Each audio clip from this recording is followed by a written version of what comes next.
আজকে এই সন্ধ্যায় আপনাদের সবাইকে আমন্ত্রণ জানাচ্ছি নয়ডা কালীবাড়ি পক্ষ থেকে। আমাদের সঙ্গে আছেন তেজময়ী মা ও বেদপ্রাণ মা। এনারা আমাদেরকে বেদান্তের বিষয়ে আমাদের জ্ঞান বর্ধন করবেন। আমি ওনাদের কাছে শুনে চলে যাচ্ছি। ওনারা একটু নিজের বলবেন এবং আমাদেরকে একটু বেদান্তের বিষয়ে জানাবেন। ধন্যবাদ।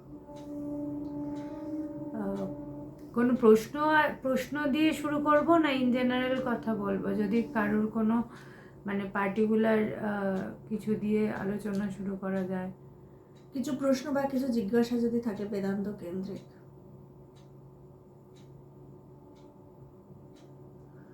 ঠিক আছে, আমরা ইন জেনারেল আগে কথা শুরু করি। সেই কথার পরিপ্রেক্ষিতে আমরা যখন আপনাদের ওখানে গেছিলাম সবার সাথে তো আমাদের দেখা হয়নি। আজকে যারা আছেন শুধু আপনাদের সাথেই কয়েকজন ছিলেন যখন আমরা ওখানে নয়ডাতে গেছিলাম। তাই আমি একটু প্রথমে আমাদের সংস্থা মানে আমাদের সম্বন্ধে বলে দিই। আমরা ইন্টারন্যাশনাল বেদান্ত সোসাইটি আমাদের সংস্থার নাম, এবং আমরা থাকি এয়ারপোর্টের কাছে মহিলা আশ্রম মৈত্রেয়ী ভবন। ওখানে আমি এবং এই বেদপ্রাণা মাতাজি, আমরা আরও এক মাতাজি আছেন স্নেহময়ী মা, আমরা তিনজন থাকি। এবং আমরা বেদান্ত নিয়েই চর্চা করি। আমরা আমাদের গুরুদেব, ওনাকে আমরা ভগবান বলি। উনি দেহে নেই, 2023-এ উনি দেহ রেখেছেন। তো আমরা যতটুকু যা শিখেছি, অনেক ছোটোবেলা থেকে আমরা গুরুসঙ্গ করে, মানে এটা আমাদের ভাগ্য, আমাদের ঈশ্বরের কৃপা যে আমরা এটা সুযোগ পেয়েছিলাম।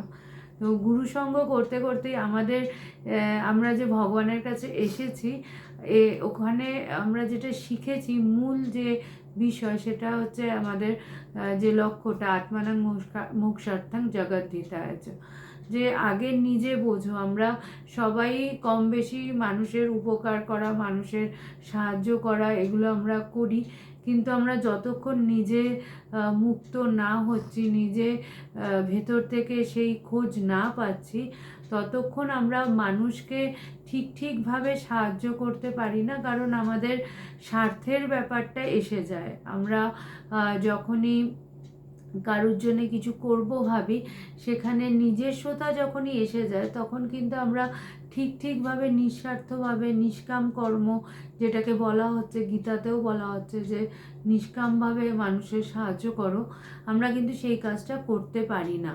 তো এখানে ওই জন্যেই আমরা যেটা ভগবানের থেকে শিখেছি, আমরা চুপচাপ কোনো কঠিন সাধনা করিনি। আমরা তার পায়ের কাছে চুপচাপ বসতাম, তার কথা শুনতাম, এবং শুনতেই কিন্তু আমাদের পরিবর্তন হতো। এটার পিছনে একটা সায়েন্স আছে, এটা বলি। মানে আমরা লজিক ছাড়া, সত্যি কথা বলতে গেলে আমিও সায়েন্সের স্টুডেন্ট ছিলাম। তো আমি যখন এই পথে এসেছি, আমার অ্যাট্রাকশনের মূল কারণ যেটা ছিল যে বেদান্ত একটা এমন সাবজেক্ট যেখানে আমাকে সেকেন্ড কোনো ব্যক্তি বা বিষয়ের ওপরে নির্ভর করতে হচ্ছে না। এখানে বলা হচ্ছে তোমার ভেতরে ঈশ্বর আছে এবং তুমি তাকে জানতে পারো। তো এই যে ধর্ম নিয়ে যে চারিদিকে একটা ব্যবসা বা মানুষকে বোকা বানানো বা মানুষকে ঠকানো, সেটা কিন্তু যদি সত্যিকারের নিজেকে জানা যায়, যদি নিজের লক্ষ্যে আমরা স্থির থাকতে পারি, তাহলে কিন্তু এই পথে আমরা যে নানা জায়গায় গিয়ে ঠকে যাই, অনেকেই আমরা ধর্মকে বিষয় করে আমরা দেখি যে মানুষ নানা তুকতাক বা নানা মিরাকেলের পেছনে ছুটছে, কিন্তু ধর্ম কিন্তু সায়েন্সের বাইরে নয়, সেখানে লজিকের বাইরে নয়। সেখানে কিন্তু আমরা এটা যদি ভাবি যে ওই অন্ধবিশ্বাস, যে আমি একটা, ধরুন আজকে আমি আপনাকে কিছু বললাম, আপনি বললেন যে আমার এই অসুবিধা, আমি বললাম, আমি অনেক জায়গায় দেখেছি, অনেক সাধুদেরও দেখেছি যে তারা একটু বিভূতি দিয়ে দিল বা তারা কিছু দিয়ে দিল, এটা রেখে দিন। আমরা সাধারণত এই যে মায়ের কাছেও যে যাই, মায়ের পায়ের ফুলটা নিয়ে আমি বালিশের তলায় রেখে দিই। তো এটাতে কি হচ্ছে, আমরা ওই কিছুটা কিন্তু দুর্বল হয়ে যাই। যখনই একটা আলাদা কোনো অবজেক্টের ওপরে আমি নির্ভর করি, তখনই কিন্তু আমার মন দুর্বল হয়ে যায়। কেন? আমার থেকে যেই আলাদা আরেকজন রয়েছে, আমি যতক্ষণ মাকে আমার থেকে আলাদা ভাবছি, ততক্ষণ কিন্তু আমার হারানোর ভয় থাকে, আমার একা থাকার ভয় থাকে, যে আমি একা। সেখানে কিন্তু এই যে তত্ত্বটা এখানে বলছে যে কি, আমরা আমাদের মনটাকে এই যে আমি যে প্রথমে এটা কথা বললাম যে আমি কোনো সাধনা করিনি, কোনো নিয়মের মধ্যে যাইনি, আমরা চুপচাপ ভগবানের পাশে এসে বসতাম, ভগবানের কথা শুনতে শুনতে আমাদের ভেতরটা পরিবর্তন হয়েছে এবং আমি আত্মস্থ হয়েছি, সমাধিস্থ হয়েছি। এখন এটা কি করে হয়? এটা কি কোনো মিরাকেল? এটা কি কোনো শর্টকাট? বলছে যে না, এটা একটা সায়েন্স। কিভাবে? সায়েন্সটা হচ্ছে যে আমরা আমাদের যে পঞ্চ ইন্দ্রিয় আছে, চোখ, কান, নাক, জিহ্বা, ত্বক, আপনারা আমার কথা যে শুনছেন এই কানের মাধ্যমে, তো ভগবান একটা কথা বলতেন সবসময় যে মন দিয়ে শোনো। আমাদের মনে হয় যে আমরা কান দিয়ে শুনছি, কিন্তু বলছেন যে মন দিয়ে শোনো। যেমন ছোটবেলায় আমরা দেখতাম আমাদের মা বাবারা আমাদেরকে শেখাতেন যে মন দিয়ে পড়াশোনা কর। তো এই যে মন দিয়ে পড়াশোনা করতে কেন বলতেন? কারণ আমার মনটা, আমি যে এখন কথাগুলো শুনছি, সাধারণত কি হয়, আমাদের কনসেন্ট্রেশনের অভাবে আমরা একটা টাইমে একটা চিন্তা করতে পারি না। আমাদের কি হয়, আমাদের অনেকগুলো, একটু মিউট করে দিন।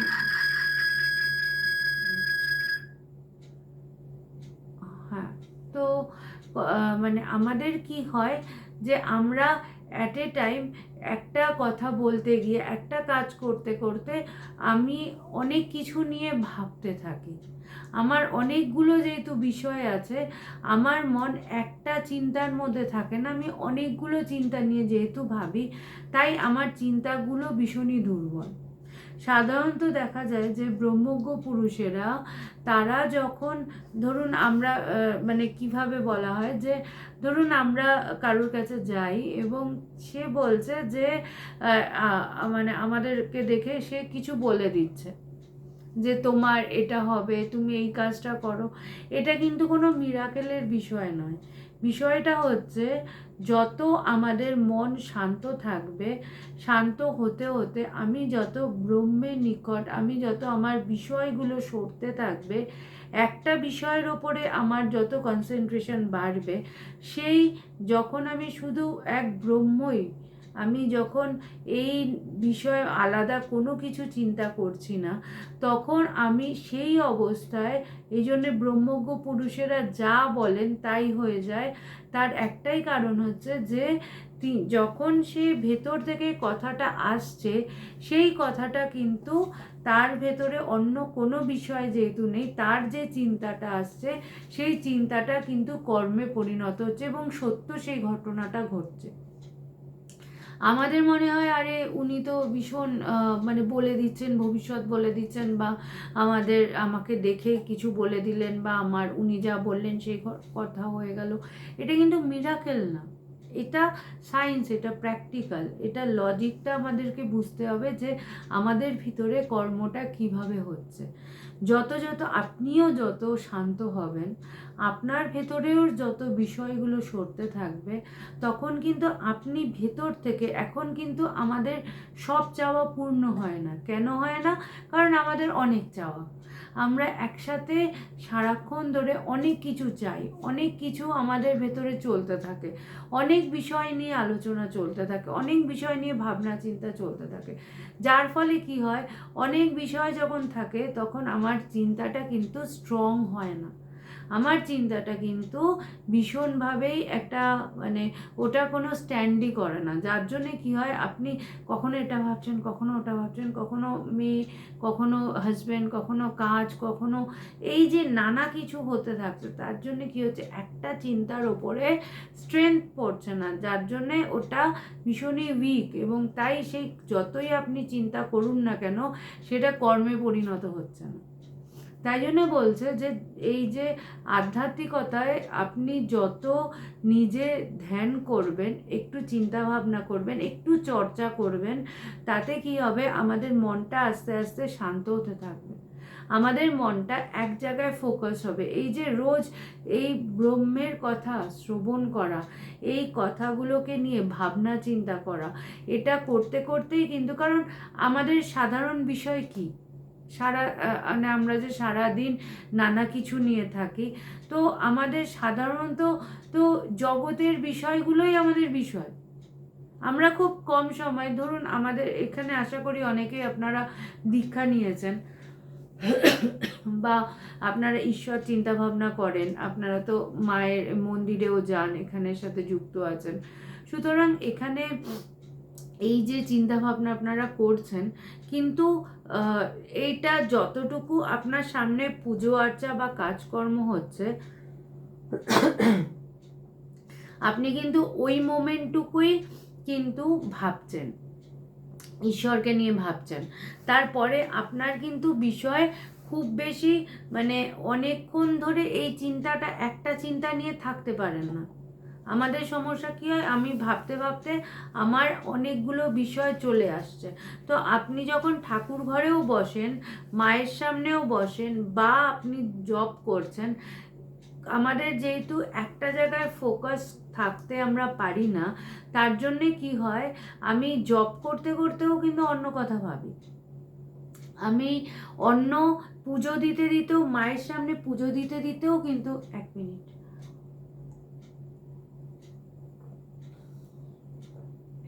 সরি, আমি কিন্তু মানে পুজো করতে করতেও আমি কিন্তু অন্য কথা ভাবছি। যেহেতু আমি অন্য কথা ভাবতে থাকছি, তার জন্যে কি হচ্ছে, আমাদের কিন্তু মানে মনটা শুধু ঈশ্বরে থাকছে না। সারাদিনে আমি আরও এত কিছু যেহেতু ভাবছি, আমি কিন্তু ঈশ্বরকে নিয়ে, আমি যদি ভালো করে দেখি যে আমি সারাদিনে কতটুকু সময় আমি ঈশ্বরকে নিয়ে ভাবি, আমি কিন্তু বেশিক্ষণ থাকতে পারি না। চিন্তাটা, কর্মটা নয়, আপনি যাই করছেন, কিন্তু মনের মধ্যে চিন্তাটা কতটুকু সময় আসছে, দেখা যাবে যদি আপনারা সবাই নিজের নিজের দিকে তাকান, তাহলে দেখা যাবে যে 24 ঘন্টার মধ্যে হয়তো অ্যাকচুয়ালি শুধু ঈশ্বর চিন্তা করার ভাবনা, এটা কিন্তু খুব কম হচ্ছে। তো এখানে সাধনাটা হচ্ছে, আমরা যত বেশি একটা চিন্তার ওপরে জোর দিতে পারবো, তত আপনি শক্তিশালী হবেন। এখানে হচ্ছে শক্তির সাধনা। আপনি কি করে শক্তিশালী হবেন, শক্তিশালী হওয়ার জন্য কিন্তু আজকে দেখুন, এই যে যেমন আমাদের এখানে ভোট হবে, এখানে সবাই যে চারিদিকে কত কিছু চলছে ওয়েস্ট বেঙ্গলে, কিন্তু আজকে যতক্ষণ একটা মানুষের সেই ডেজিগনেশন আছে, ততক্ষণ সে পাওয়ারফুল। যেই সেই ডেজিগনেশন, সেই চেয়ারটা সরে যাবে, তখন কিন্তু তার পাওয়ার আর থাকবে না। সুতরাং এই যে বাইরের আমরা যে ভাবি নিজেদের শক্তি বা নিজেদের ডেজিগনেশন, নিজেদের পাওয়ার, নিজেদের অস্তিত্ব, আমরা যাই ভাবি না কেন, সেটা সবটাই কিন্তু টেম্পোরারি। আমি যতক্ষণ ওই সিটে আছি ততক্ষণ আমি শক্তিশালী, কিন্তু যেই আমার সেই পদটা সরে গেল, সেই ডেজিগনেশনটা, সেই জায়গাটা, আমি রিটায়ার্ড হয়ে গেলাম, তখন কিন্তু হয়তো ওই ডেজিগনেশনটা থাকলেও সেই পাওয়ারটা ততটা থাকে না। ঠিক একইভাবে আমি যদি নিজের ভেতরে সেই সোর্সটাকে জানতে পারি, তাহলে এই সোর্স কিন্তু সেই ঈশ্বর, সেই মা আমার ভেতর থেকে কিন্তু কখনো যাবে না।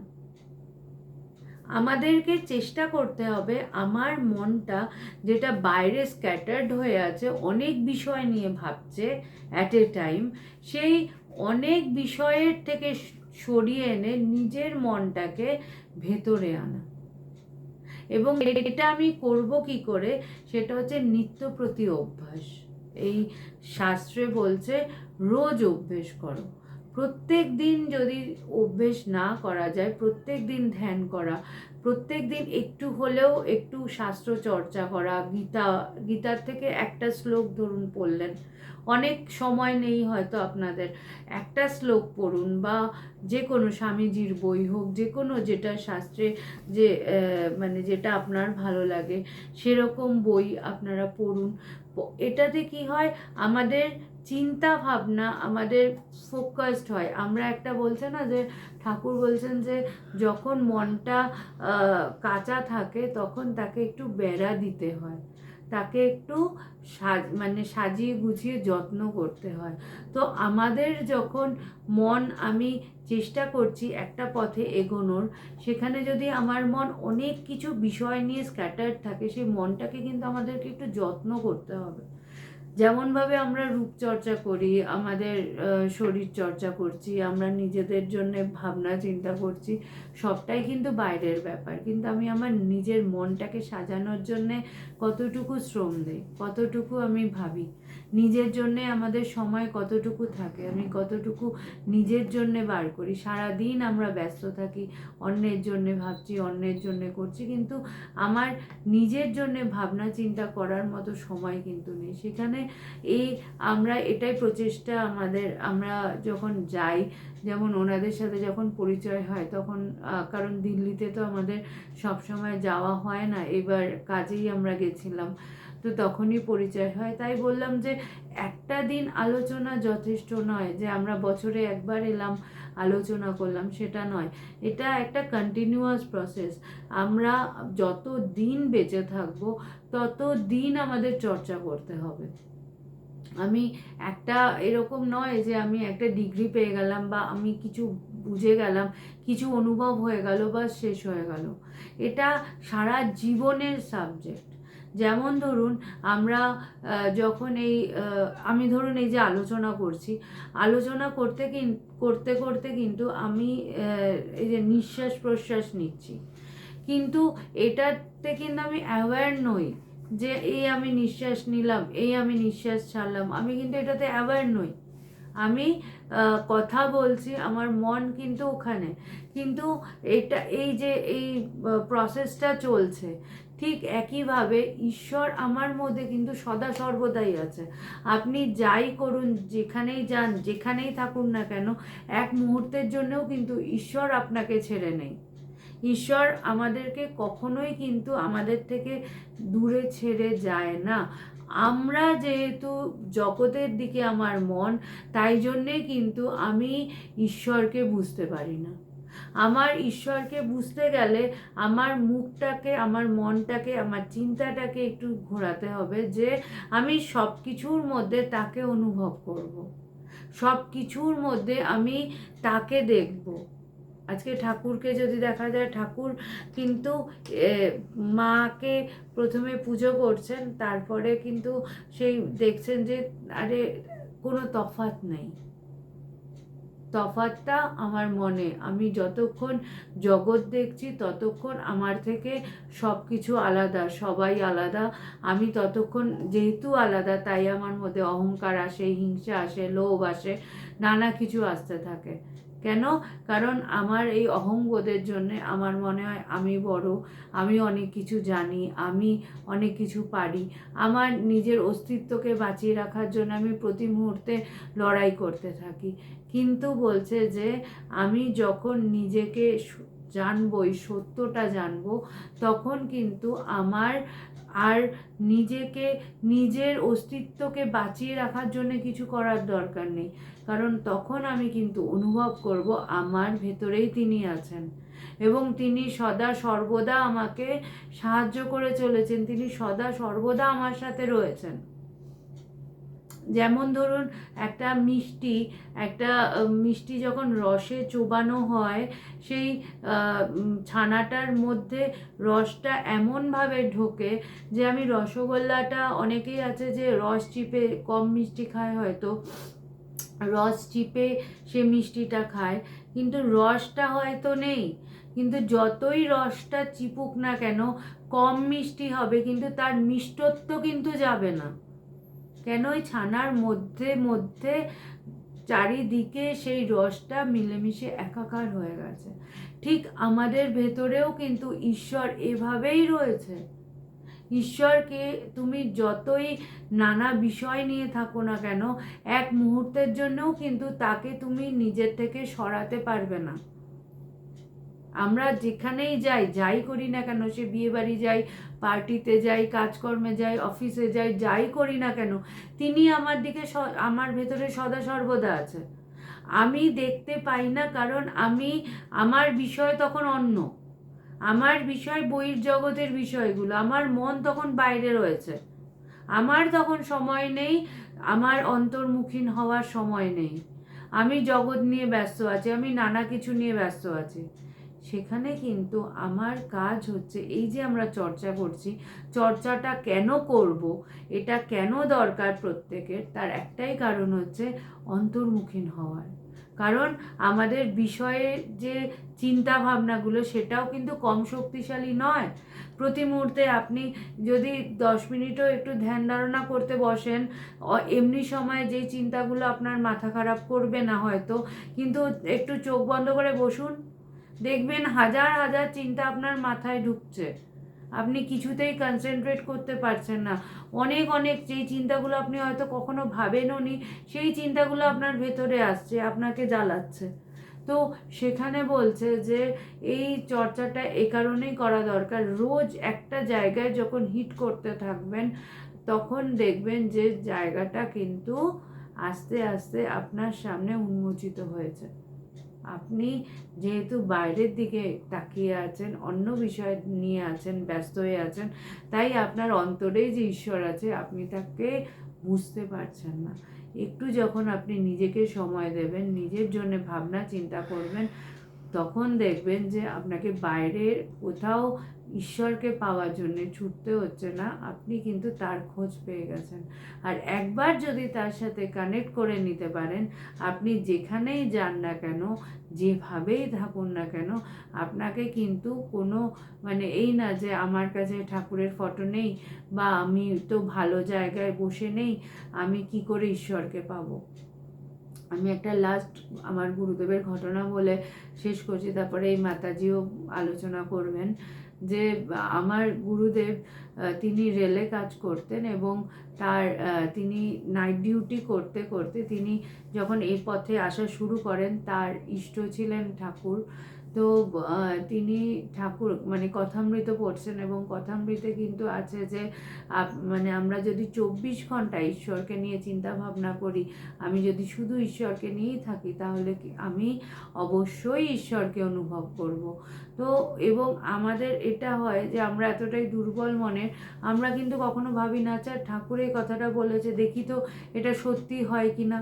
আমাদের মনের মধ্যে কিন্তু আসে না যে আমি সত্যিই দেখব যে সত্যি ঈশ্বরকে অনুভব করা যায় কি না। তো ভগবানের মধ্যে কিন্তু এই ব্যাপারটা এসেছিল যে যখন ঠাকুর বলছেন, তখন সত্যিই ঠাকুরকে অনুভব করা যায়, ঠাকুরের কথা প্রত্যেকটা কথা সত্য। এবং এই কথা শুনে ভগবান কিন্তু 24 ঘন্টা তার ভেতরে এই ঈশ্বর চিন্তা ভাবনা নিয়ে, তার ভেতরে কনস্ট্যান্ট এই চিন্তা চলছে, এবং তিনি অফিসে তিনি নাইট ডিউটি করছেন, সেই অবস্থাতে কিন্তু ভগবান ঠাকুরকে সাক্ষাৎ করেন, ঠাকুরকে সামনে প্রত্যক্ষ করেন, কোনো চিন্তায় নয়, তাকে স্পষ্ট দেখেন, এবং ঠাকুর তাকে স্পষ্ট তার স্পর্শ অনুভব করেন, ঠাকুর তাকে ছুঁয়ে বলেন তোর সব হবে। ভগবান আস্তে আস্তে তারপরে কিন্তু তার এই আধ্যাত্মিক পথ আরও গভীরে যায়, আরও চর্চা হয়, আরও মানুষজন তার কাছে আসে, তার পথ চলা শুরু। সুতরাং ঈশ্বরকে পাওয়ার জন্যে কিন্তু যে সব কিছু আমার ঠিক হবে, তারপরে আমি ঈশ্বরকে নিয়ে ভাবনা চিন্তা করব, আমাদেরকে অনেকেই আমার 16 বছর হয়ে গেছে সন্ন্যাসের, এই মাতাজিও অনেক ছোটোবেলার থেকে এই পথে আছে। তো আমরা যখন সন্ন্যাসী হই, আমাদেরকে কিন্তু সবাই একটা কথা বলতো যে এত অল্প বয়সে কেন সন্ন্যাসী হয়ে গেছো। তো আমরা এটাই বুঝেছি যে যা করতে হবে তা অল্প বয়সেই করতে হবে। বয়স হয়ে গেলে কিন্তু আর মনকে মানে তাকে বলে না পাকা বাঁশ নোয়ানো কঠিন ব্যাপার। তো মনে যখন অনেক হাজার হাজার বিষয় থাকে, সেই বিষয়গুলোকে সরানো এত সহজ ব্যাপার হয় না। সুতরাং এই যত আমরা মানে এই এই এই চিন্তা ভাবনা নিয়ে থাকতে পারবো, তত কিন্তু আমরা লাভ হবে আমাদের। আমাদের স্থান কাল পাত্র ম্যাটার করে না, আপনি কোথায় আছেন কিভাবে আছেন সেটা ম্যাটার করে না। আসল হচ্ছে আপনার ভেতরে যদি এই তীব্রতা থাকে যে না আমাকে ঈশ্বরকে পেতেই হবে, এই এই জন্মেই পেতে হবে, আমি ঈশ্বরকে পাবোই পাবো, মনে যেন এই তীব্রতাটা থাকে, মনে যেন এই জোরটা থাকে, না আমি ঈশ্বরকে অনুভব করবই। ঠাকুর বলেছেন যে ঈশ্বর আছে, তাকে অনুভব করা যায়, তার কথায় বিশ্বাস করুন। আমরাও অনুভব করেছি, আমাদের কথায় পারলে বিশ্বাস করুন। আর সবচেয়ে বড় কথা হচ্ছে আপনি নিজেকে বিশ্বাস করুন। আপনার মধ্যে ঈশ্বর আছে, ঈশ্বরকে পাওয়ার জন্য কিন্তু অন্য কাউকে ধরতে হবে না, কোনো প্রসেসের মধ্যে নেই। প্রসেস একটাই হচ্ছে, রোজ একটু নিত্য সাধনা করুন, নিত্য বসুন, নিজের জন্য একটু সময় বার করুন। আমাদের চিন্তা ভাবনা যত আপনি একটা চিন্তা নিয়ে থাকবেন, যত ওই একটা চিন্তার উপরে আপনি ফোকাসড হবেন, তত কিন্তু আপনি শক্তিশালী হবেন। দেখবেন যেটা নিয়ে শুরু করেছিলাম, যে আমার ভেতরে যদি একটা চিন্তা ওঠে, আমি দেখব কিন্তু যে ওই চিন্তাটা কর্মে পরিণত হচ্ছে। আপনি কারোর জন্য মঙ্গল চিন্তা করছেন, তার মঙ্গল হবে, তার ভালো হবে, সে ভালো ভাবতে পারবে। সুতরাং এই যে আমাদের যত, সেটা যাই হোক, সবসময় যে স্পিরিচুয়াল ব্যাপার তা নয়, আমরা যত শান্ত হব, যত কনসেন্ট্রেটেড হব, তত আমি যেই একটা চিন্তা যদি ভাবি, সেই চিন্তাটা কিন্তু কাজে পরিণত হবে। তাই আমরা চেষ্টা করব এই প্রসেস, এই প্র্যাকটিসটা কন্টিনিউ করার, যাতে আপনি এটাতে আরও বেশি ঈশ্বরকে চিন্তা ভাবনা করে আপনার মনের উন্নতি হয়। এটাই আপনি চেষ্টা করবেন যে আপনার মন যত আরও গভীরে যাবে, আপনি কিন্তু ততই ভালো থাকবেন, তত ঈশ্বরকে নিয়ে আনন্দে থাকতে পারবেন। তো এবার আপনাদের যদি কোনো প্রশ্ন থাকে আমাদের আলোচনা শেষে, সেটা নিয়ে আমরা চর্চা করতে পারি। তার আগে বেদপ্রাণা মাতাজি কিছু এই নিয়ে আলোচনা করবেন। এখন যদি কোনো প্রশ্ন থাকে আপনারা করতে পারেন। এতক্ষণ যে আলোচনা শুনলেন আপনারা, কারোর যদি কোনো প্রশ্ন থাকে।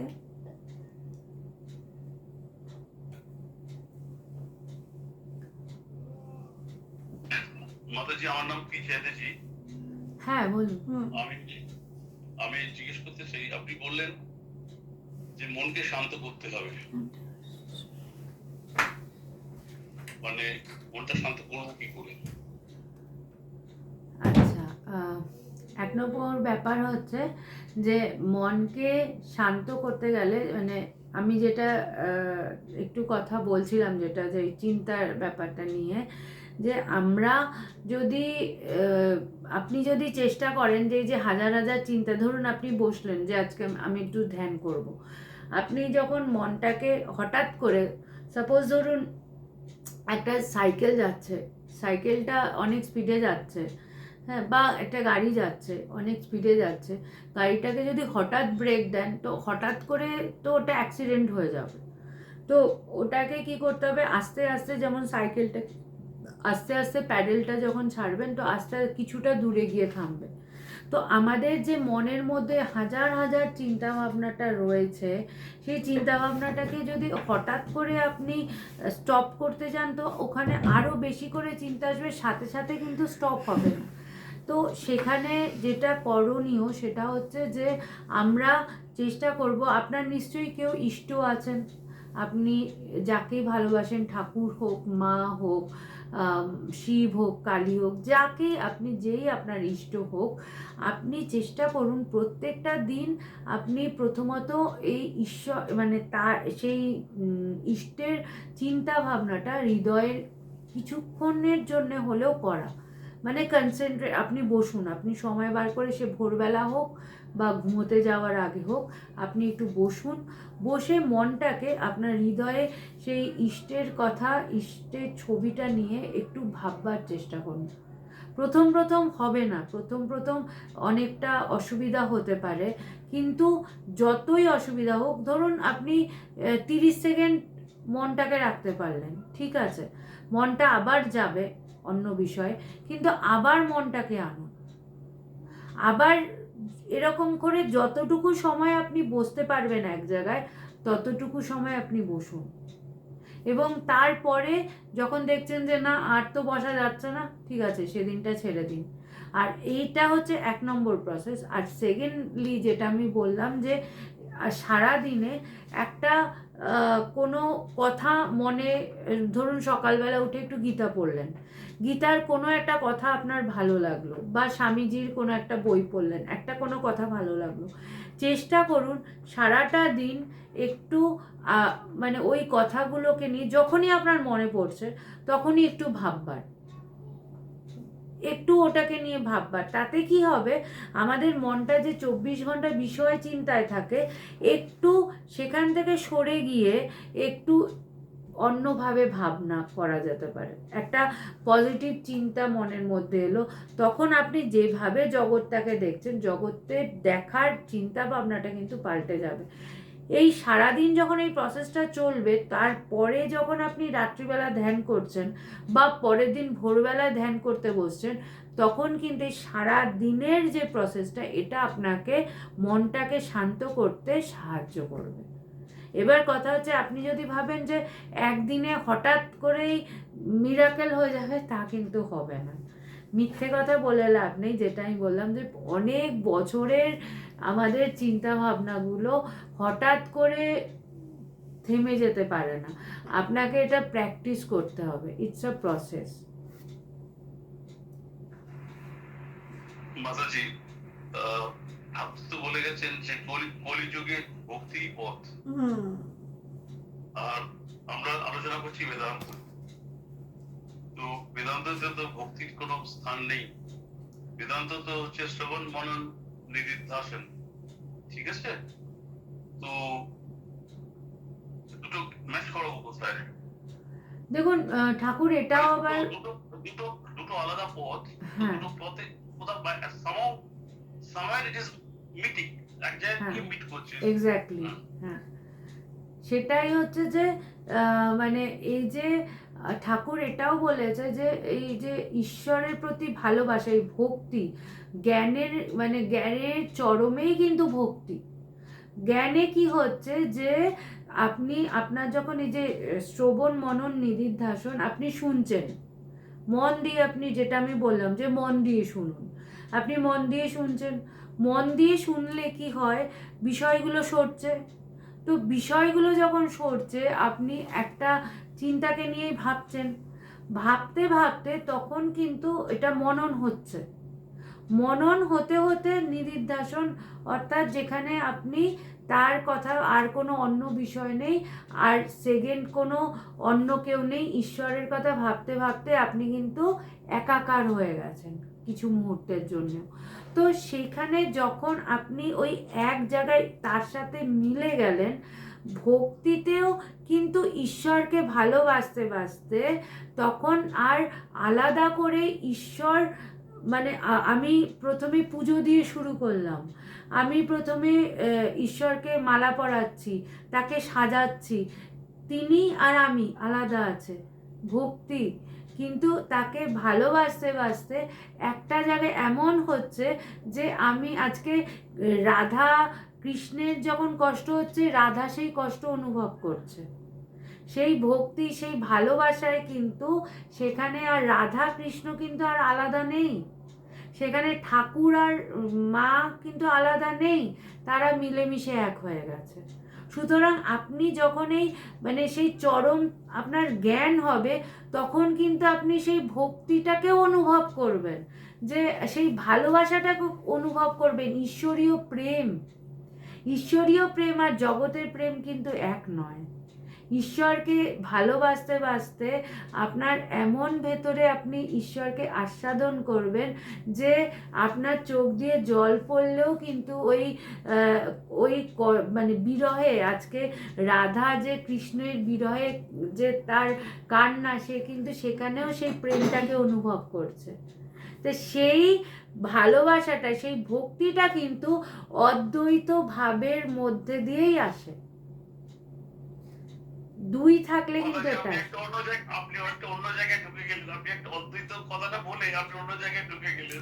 দেখুন ঠাকুর রামকৃষ্ণ দেবও তো ভক্তির ঠাকুর রামকৃষ্ণ দেবের ক্ষেত্রে যদি আমরা দেখি, যদি ঠাকুর রামকৃষ্ণ দেবকে যদি এক্সাম্পল হিসেবে রাখি, তো তার ক্ষেত্রে আমরা দেখতে পারি যে তার যে ভক্তির যেটা নিদর্শন আমরা দেখি, যে তিনি দক্ষিণেশ্বরে মা মা করছেন, এবং মা মা করতে করতে তিনি এমন ভাবে ভাবিত হচ্ছে যে একটা সময় পরে গিয়ে আমরা দেখতে পারি যে ঠাকুর রামকৃষ্ণদেব তিনি মাকে খাওয়াচ্ছেন এবং নিজে খাচ্ছেন, এবং ভক্তির সে এমন তিনি এমন চরম পর্যায়ে পৌঁছাচ্ছেন যেটা দেখে মানুষ কিন্তু তাকে বলতে বাধ্য হচ্ছে যে তিনি পাগল।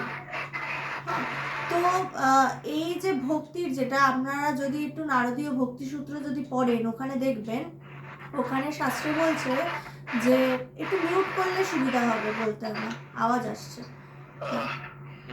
তো আপনি মানে আমাদের আমি যতটুকু বুঝি, যা ছোটখাটো পড়াশোনা করেছি তাতে, যে আমাদের নিজেদের যে সেলফ, মানে আমি যে আত্মা, যে অহং ব্রহ্মাস্মি, তো এই যে কথাটা চিন্তা করার জন্য যে যেটা আমার নিজের সেলফ, এবং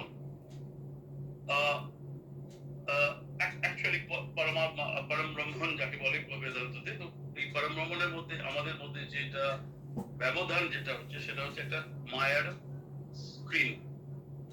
তো সেটা হচ্ছে ধরুন যেটা আমাদের বেদান্ততে যেটা বলা হয় যে রাম, সীতা, লক্ষ্মণ যাচ্ছে বনে, রাম ফার্স্টে, মাঝখানে সীতা, লক্ষ্মণ একদম লাস্টে। তো লক্ষ্মণ কিন্তু কিছুতেই রামের দর্শনটা পাচ্ছেন না যতক্ষণ না সীতা সরে যায়। সো দ্যাট ইজ দ্য মায়া।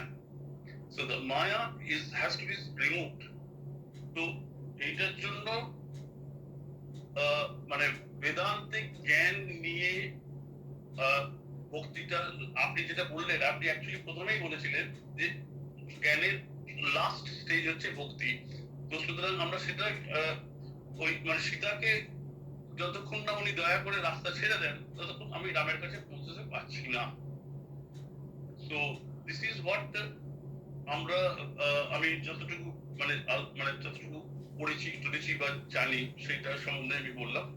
তো আপনারা এর উপর কিছু মতামত যদি বলেন তাহলে। যে না, আপনি একটু আগে যেটা প্রশ্ন করেছিলেন যে বেদান্তের সাথে ভক্তির কিরকম একটা ভাবে তাল মিলতে পারে, তো সেই প্রসঙ্গে আমি যেটা বলছিলাম যে যদি আপনারা একটু নারদীয় ভক্তিসূত্র একটু যদি ঘেটে দেখেন, তো সেখানে আপনারা দেখবেন যে ওখানে নারদ সেখানে বলছেন যে পরা ভক্তি, এবং শাস্ত্রেও বলছে পরা ভক্তি এবং পরা জ্ঞান এক, মানে জ্ঞানের যে সেই চরম পর্যায় এবং ভক্তি পথ দিয়ে আপনি যদি আস্তে আস্তে এগোতে থাকেন।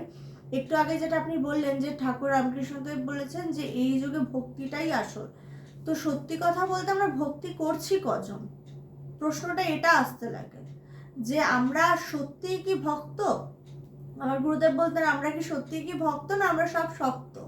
কারণ ভক্ত কজন আছে, আমরা ভক্তি নিয়ে তো সবাই খুব বলি, এই জব করছি, এই ধ্যান করছি, এই এটা করছি, আমি জব করছি, আমি লক্ষবার জব করছি। এখন যেটা দেখা যায় যে সবাই জপের নইলে মেশিন নিয়ে, জপের আগে তো মালা ছিল, এখন মালাটাও উঠে গিয়ে এখন মেশিনে এসে গেছে, সেটাতেও আমরা জপ করছি, এবং করতে করতে কি করছি, আমরা গল্প করতে শুরু করলাম, এবং তারপরে দিনের শেষে যদি মেশিনটা দেখছি বা মালাটা দেখছি যে 1,00,000 বার জপ হয়েছে, তো আমি বুঝে গেলাম যে আজকের আমার কোটা শেষ হয়ে গেছে।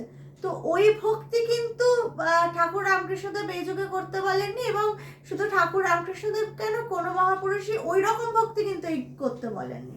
ঠাকুর রামকৃষ্ণদেব বলেছেন তিনি যেভাবে মাকে ডেকেছেন, মা মা করতে করতে তার মধ্যে যে অদ্বৈত ভাব উৎপন্ন হয়েছে, এবং যেটা দেখে মানুষ তাকে পাগল বলছে, হ্যাঁ, সেই পাগল ভাবটা আনতে চেয়েছে আমাদের প্রত্যেকের মধ্যে, যে এখন যাতে আমরা ঈশ্বরকে ডাকতে ডাকতে যাতে আমরা সেই রকম পাগল হতে পারি, এবং ওই রকম পাগল যখন আমি হতে পারবো, তখনই কিন্তু আমার মধ্যে ওই ঠিক ঠিক ভক্তি যেটা, সেটা কিন্তু উৎপন্ন হবে।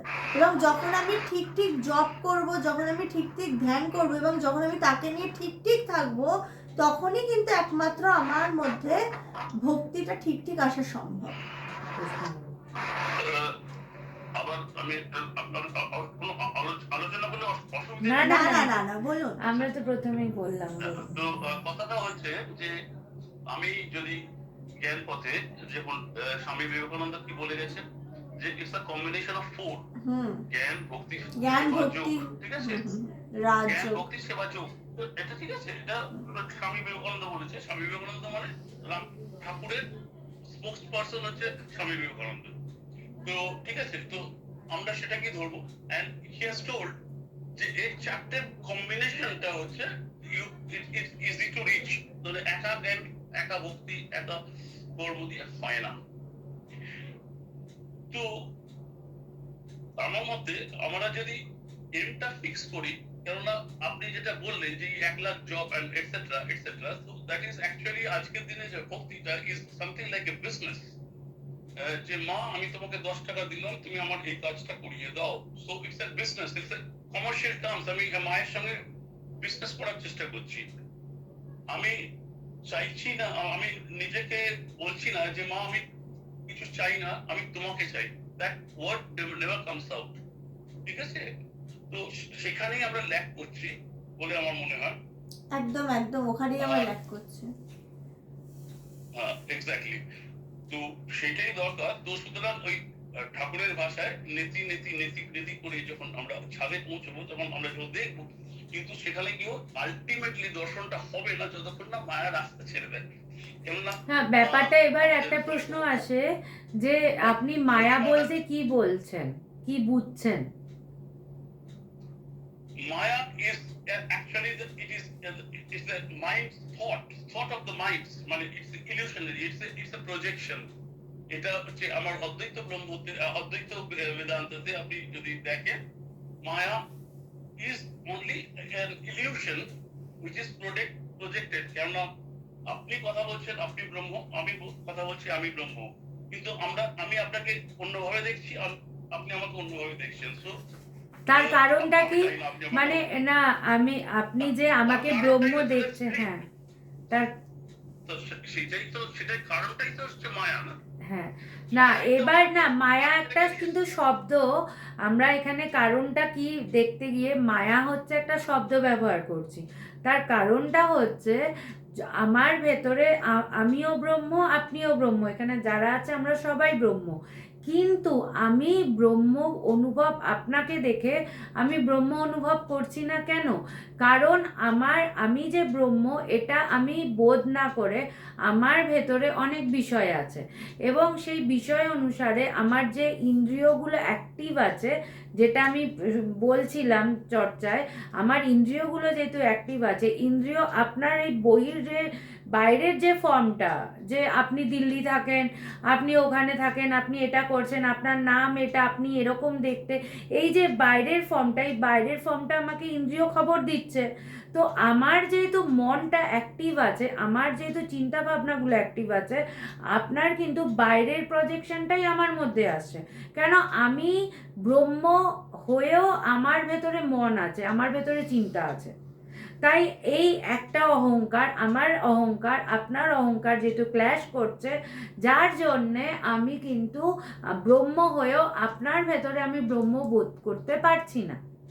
আমি যখন নিজে স্বয়ং ব্রহ্ম হব, মানে বোধ করব, তখন কিন্তু আমি সবই এক ব্রহ্মই বোধ করব।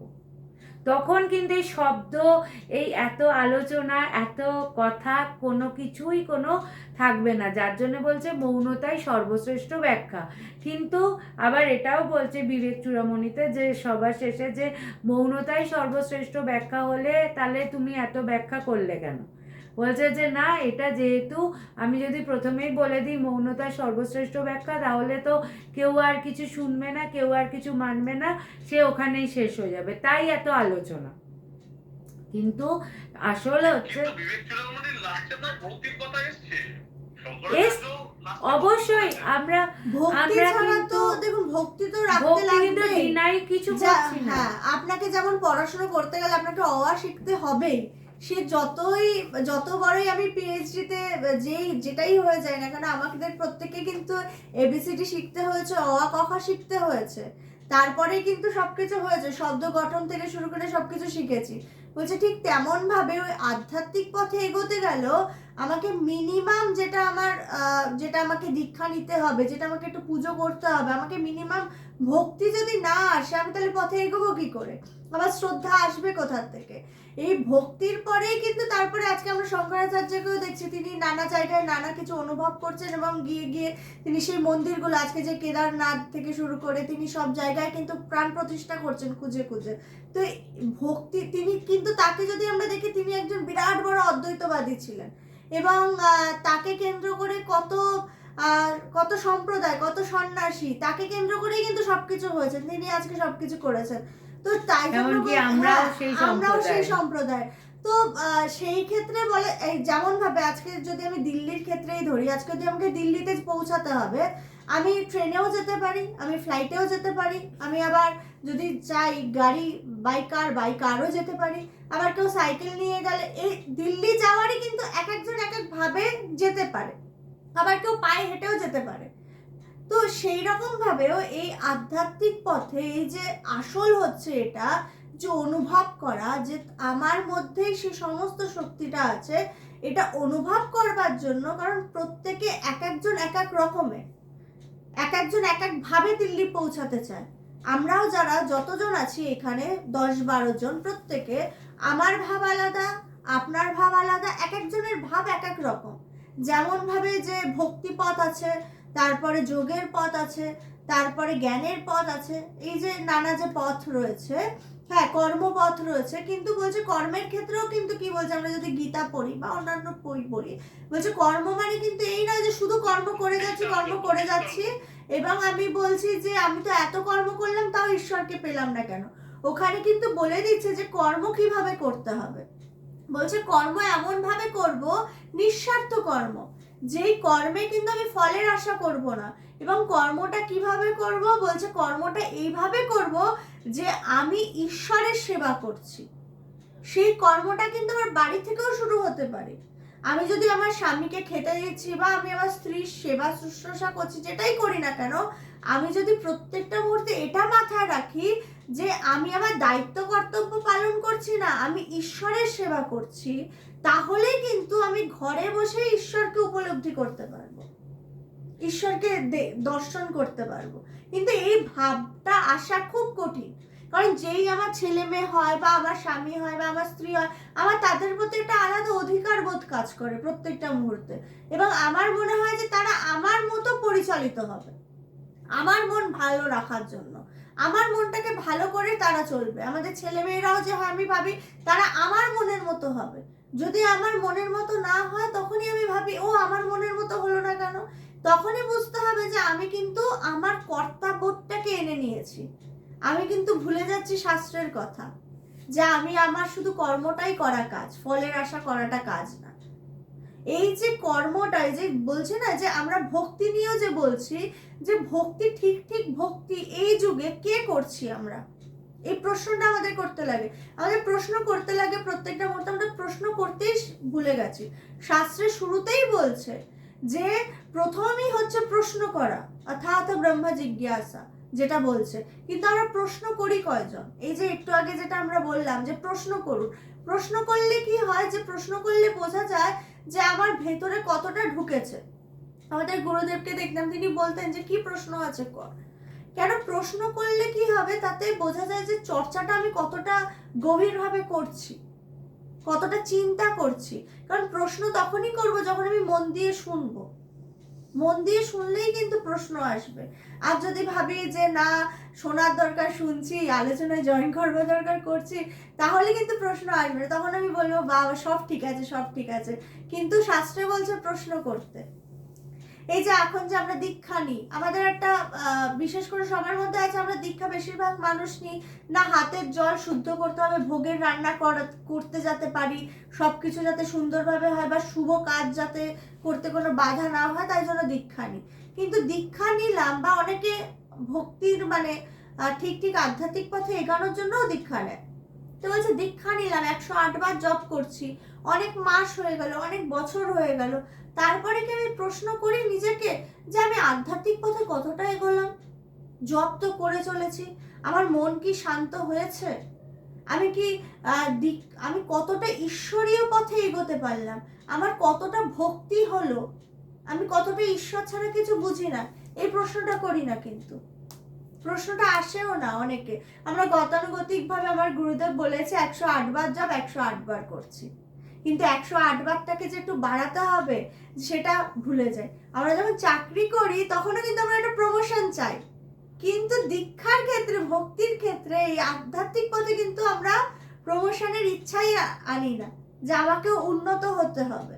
উন্নত মানে কি বাড়ি গাড়ি এগুলো হবে? উন্নত হচ্ছে যে ভেতর থেকে উন্নত হওয়া। এমন উন্নত হব যে আমার প্রত্যেকটা পুজোতে হয়তো 20টা জামা কাপড় লাগতো, এখন 2টো জামাতেই হয়ে যাচ্ছে। এখন আমি আর 18টা জামা কাপড় আমি মানুষের সেবায় দিতে পারছি, অন্যকে সাহায্য করতে পারছি। বলছি অন্যকে সাহায্য করারও মানসিকতা কখন হয়? ভেতরে যখন বৈরাগ্য উৎপন্ন হয়, এবং এই বৈরাগ্য কিন্তু একমাত্র আমি আর প্রশ্ন করবো না, আমাকে সূর্য চ্যাটার্জি বার করে দেবে তাদের আমার না না না না ঠিক আছে, সবাই করতে পারেন, কোনো কোনো অসুবিধা নেই। অসুবিধা নেই। তো ওটাই আর কি যেটা বলছিলাম, যে ভক্তির পথে যে এগোনোর জন্য আমাদের প্রত্যেকটা মুহূর্তে আমাদের ভেতরে একটা প্রশ্ন রাখা উচিত যে আমি 108 বারেই যেন আমি সীমিত না থাকি। দেখুন, আপনি টপিক দিলেন বেদান্ত, আর আপনি স্ট্রেস করছেন ভক্তিতে, ঠিক আছে? দুটোর মধ্যে কিন্তু আলাদা। বেদান্ত ভক্তি ছাড়া নয়, বেদান্ত কিন্তু সবটা মিলে বেদান্ত। বেদান্ত মানে একটা জিনিস জানবেন, আমরাও কিন্তু আমার গুরুদেবকে পুজো করি, আমরাও আমাদের গুরুদেবকে ভালোবাসি, ভক্তি করি। সুতরাং বেদান্ত, এই জন্যেই বেদান্ত আমাদের ভালো লাগে, কারণ বেদান্ত এমন একটা সাবজেক্ট যেটার মধ্যে সব আছে। আমার গুরুদেব একটা কথা বলতেন, বাতকে বাদ দাও। এই কথাটা খুব কঠিন, কিন্তু এটা নিয়ে মানে কথাটা একটা ছোট্ট কথা, একটু ভাববেন। বাদকে বাদ দাও। বেদান্ত এমন একটা জিনিস যেটার মধ্যে সব আছে। আপনি গীতা বলছে, উপনিষদের সামারি হচ্ছে গীতা। গীতা পড়বেন, গীতার মধ্যেও কিন্তু উপনিষদের অদ্বৈত বেদান্তের কথা আছে। তো গীতা তো ভক্তির পথ বলা হয়, গীতা যারা ভক্তি পথে আছে তারা পড়ে, কিন্তু তার মধ্যে বেদান্ত নেই, তার মধ্যেও কিন্তু বেদান্ত আছে। সেটাই তো বলছি। সুতরাং আমরা কিন্তু ভক্তির এগেনস্টে নই, বা আমরা কোনো কিছুর এগেনস্টে নই, সব মিলে বেদান্ত, সমস্ত কিছু বেদান্ত। এমন মানে আপনি নিশ্চয়ই, যখন আপনি ঠাকুর মায়ের এত কথা বলছেন, তাহলে আপনি নিশ্চয়ই জানেন যে মায়াবতীতে একটা আশ্রম আছে, হ্যাঁ, যেখানে কোনো মূর্তি ছবি নেই, কোনো নেই, ঠাকুরের নেই। ছবি নেই, কোনো কারোর ছবি নেই, কিন্তু সেখানে লোকে হাজার হাজার লোক যাচ্ছে তপস্যা করতে। হ্যাঁ, তো দ্যাট ইজ অদ্বৈত বেদান্ত। তো সেখানে ভক্তিটা ওখানে আসে না, আর ওখানটা মানে জ্ঞান পথ। এটা একটা স্টেজ। দেখুন, প্রত্যেকটা মানুষ, সবাই তো এক স্টেজে নেই, সবাই এগোচ্ছি আমরা। তো যে যেখানে যেমন ভাবে, তার সবার তো ভাব একরকম নয়, যেটা মাতাজি বলল। আপনি হয়তো ভক্তি দিয়ে এগোতে চান, আবার সবাই তো একভাবে বুঝবে না। একটা ছোট্ট এক্সাম্পল দিয়ে আজকে শেষ করি, অনেক রাত, 9:30 বাজতে যাচ্ছে। আমাদের ভগবান, আমার গুরুদেবের কথা বলি, আমাদের এখানে বেদান্ত ছাড়া আগে কোনো গান, কোনো কিছু হতো না, কোনো গান, কোনো নাম, কিছু হতো না। তারপরে আস্তে আস্তে শুধু ভগবান ভীষণ মানে কড়া বেদান্ত বলতেন। 2004 সালে ভগবান সমাধিতে নাম তার মানে তিনি প্রত্যক্ষ করলেন, তিনি শ্রবণ করলেন যে নিজে মেতে জগৎ মাতা হরে কৃষ্ণ বল, দৈববাণী। এই দৈববাণী তিনি শ্রবণ করলেন। তিনি কিন্তু সমাধি জ্ঞানের পর, সেই জ্ঞানের গভীরে সমাধি, সেখানে তিনি শ্রবণ করলেন, এবং সেখান থেকে বেরিয়ে এসে তিনি, ওখানে এক স্বামীজি ছিলেন, তাকে বললেন, ওঠ, খোল ধর, হরে কৃষ্ণ বল। সেই 2004 সাল 17ই এপ্রিল সকাল 10:30টায় ভগবানের এটা হয়, এবং কৃষ্ণ নাম হয়। তারপরে থেকে 2004 সাল থেকে আজ অবধি আমাদের প্রত্যেকটা আশ্রমে ঠিক 10:30টায় এই কৃষ্ণ নামটা হয়। তো ভগবান বলতেন এই কৃষ্ণ নামটা কেমন, এই কৃষ্ণ নামটা হচ্ছে সেই জ্ঞানের নির্যাস। যে অনেকে আছে, যেমন ভগবান সেই নারকোলের সাথে কম্পেয়ার করে বললেন যে অনেকে হচ্ছে নারকোল শক্ত, যেই বৃদ্ধ মানুষ সে হয়তো নারকোলটা চিবিয়ে খেতে পারে না, তাই জন্যে নারকোলটাকে বেটে দুধ বানিয়ে নারকেলের দুধ হিসাবে চিবড়াটা ফেলে দিয়ে দুধ হিসাবে তাকে খাওয়ানো হচ্ছে, সেটাও কিন্তু নারকোলই। তো ওই আমাদের এখানে কিন্তু বেদান্তের চর্চাও হয়, আমাদের এখানে কৃষ্ণ নামও হয়। আমরা যখন দিল্লিতে নয়ডাতে আপনাদের ওখানে গেছিলাম, আমরা কিন্তু কৃষ্ণ নামও করেছিলাম, আবার বেদান্ত নিয়ে চর্চাও করেছিলাম। তো বেদান্ত সবটা নিয়ে বেদান্ত, ওখানে কোনো মানে জ্ঞান ভক্তির মধ্যে কোনো মানে মারপিট নেই। যে যেখানে যেই পথে গিয়ে আসল হচ্ছে আমাদের গোল ঈশ্বরকে অনুভব করতে হবে, এটা হচ্ছে আসল ব্যাপার, এটা হচ্ছে আমাদের মূল বক্তব্য। আপনার that is most difficult question আপনি যেটা করছেন। 99.99% সেটা একদিনে তো হবে না, একদিনে হবে না, সেটা আমাদেরকে আরো বসতে হবে, আরো চর্চা করতে হবে, করতে করতে আমরা ঠিক একদিন আপনি বলবেন যে হ্যাঁ আপনার মনটা উন্নত হয়েছে, আপনার মন পাল্টেছে, আরো গভীরে গেছেন। আমি বলছি না যে আপনি স্টার্ট করেননি, আপনি চর্চা করছেন। এখানে যারা আছেন আমি সবাইকে চিনি না, সবার সম্বন্ধে জানি না, আপনারা সবাই নিশ্চয়ই কোথাও না কোথাও আপনারা চর্চা করছেন, কিন্তু এর কোনো শেষ নেই, এটা অনন্ত পথ। আপনি যত গভীরে যাবেন তত অনুভব করবেন, তত আরো পাবেন। তাই যেতে থাকুন, যেতে থাকুন, আমরা আছি, চর্চা হোক, আবার আমরা বসবো, তো এটা সাহায্যই করবে মানুষকে। ডুব ডুব ডুব ডুব সাগরে আমার মন। একদম একদম।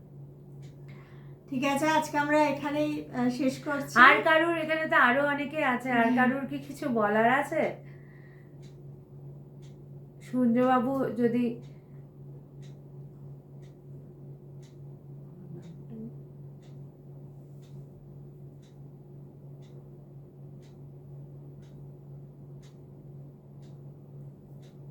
তাহলে আমি আছি মাতাজি, আপনারা আজকে সন্ধ্যাবেলা আমাদের সময় দিলেন। ঠিক আছে, যদি আর কারুর কোনো প্রশ্ন থাকে, আপনার কাছে তো আমার ফোন নাম্বার আছে, আমরা মানে ফোনেও হোয়াটসঅ্যাপেও কোয়েশ্চেন করতে পারেন, আমরা এটা নিয়ে চর্চা কন্টিনিউ করতে পারি। আর যেমন এটা কিন্তু অচিন্ত্যবাবুরই উদ্যোগ ছিল, আমাদেরকে বলেছিলেন যে কালীবাড়িতে যেন শেষ না হয়, এটা নিয়ে বসা হয়, তো তার জন্য আমাদের ভালো লাগলো আজকে সবার সাথে আবার দেখা হয়।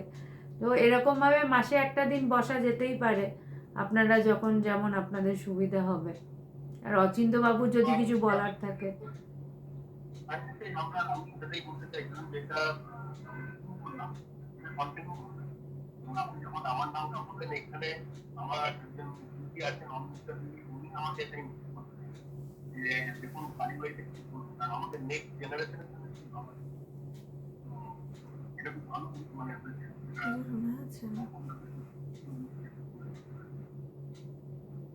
আগামী দিনে এটাই হোক, এইভাবে প্রত্যেক মাধ্যম মিনিমাম একটা আমরা। হ্যাঁ, ওনার কাছে আমাদের তো ফোন নাম্বার আছেই। এই যে অনেক নমস্কার। নমস্কার। নমস্কার, ভালো লাগলো আপনারা অসিদ্ধ যে একটা বানিয়েছেন, সেটা আমরা 1 বছর আগে অনেক দিনের ইচ্ছা যে বাঙালিরা আমরা এটা চর্চা যদি না করি তাহলে আগে কি করে হবে। তো এই স্টেপটা নেওয়াটা আর এটাকে কন্টিনিউ করাটা দরকার। এই এফার্টটার জন্য আমি ডেফিনেটলি মানে সবাইকে অনেক অনেক মানে গ্রেটফুল বলবো। আমি সত্যি ধন্য যে আমরা অ্যাটলিস্ট একটা ফার্স্ট স্টেপ নিয়েছি। আর ভালো লাগলো আপনাদের আলোচনা, আপনি সময় দিয়েছেন, আর এটাকে অর্গানাইজ করাটাও তো অনেক বড় কথা, খুবই ভালো। মানে এটা আগে চলুক, আমি ডেফিনেটলি চাইবো। ভালো লাগলো, খুবই ভালো। আমরা আপনারা একটা এটাও করতে পারেন যে আমরা যখন মানে যেই দিন আমরা আলোচনা করব তার আগে ধরুন পার্টিকুলার যদি কোনো বই থেকে হোক বা কোনো টপিকের ওপরে ধরুন এক এক দিন আমরা এক একটা টপিকে যদি আলোচনা করব, টপিকটাও আপনারা নিজেরা সেট করলেন যে আজকে এই টপিকে আলোচনা হবে, তো সেটা আগের থেকেই ঠিক করা হলো, আপনারা নিজেরাও করলেন। আমরা মাসে যে দিনটা ঠিক হবে নেক্সট দিন যে, তখন আমরা সেই টপিকেও আলোচনা করতে পারি। ধরুন এক এক দিন আপনাদের মধ্যে থেকে এক একজন এক একটা টপিক বললো, সেটাও করা যেতে পারে। আমি অনেকদের সঙ্গে দেখি আমার কন্টিনিউয়াসলি প্রোগ্রাম হয়, আমাদের বাঙালিদের মধ্যেও এটা খুব হওয়া দরকার, যাতে সে এত এত নলেজ এত কিছু আছে, সেটাই, এসছি যখন মানুষ হয়ে জানার দরকার। একদমই তো একদম। সেই হিসাবে খুব ভালো, নমস্কার, অনেক অনেক থ্যাংক ইউ, অনেক ধন্যবাদ। ঠিক ঠিক আছে, আছে, সবাই ভালো থাকবেন, শুভরাত্রি, জয় ভগবান। আজকে তাহলে এখানেই শেষ করছি। সবাই ভালো থাকুন, জয় ভগবান। আবার তাহলে নেক্সট কবে বসা হবে আমাদেরকে তাহলে একটু আগে থেকে জানিয়ে দেবেন। ঠিক ঠিক, সবাই ভালো থাকুন, জয় ভগবান। জয় ভগবান।